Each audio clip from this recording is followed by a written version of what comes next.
সম্মানিত দর্শক শ্রোতা, আমরা এখন অবস্থান করছি গাইবান্ধা পাসপোর্ট অফিসে।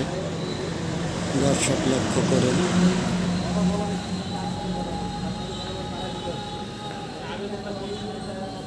আপনারা যে যেখান থেকে দেখছেন সকলকে আমার সালাম, আদাব ও অভিনন্দন।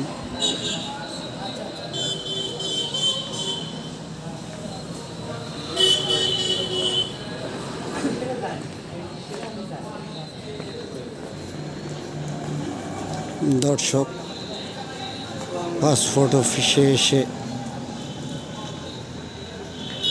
একটি বিষয় বুঝতে পারলাম, সেটি হলো আগে যেমন পাসপোর্ট করতে টাকা পয়সা দেওয়া লাগতো, এখন ওই ধরনের কোনো বালাই নেই।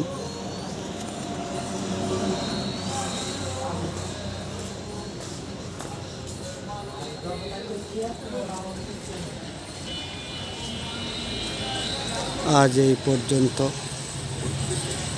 পরবর্তীতে আবারও দেখা হবে। সেই পর্যন্ত সকলেই ভালো থাকবেন।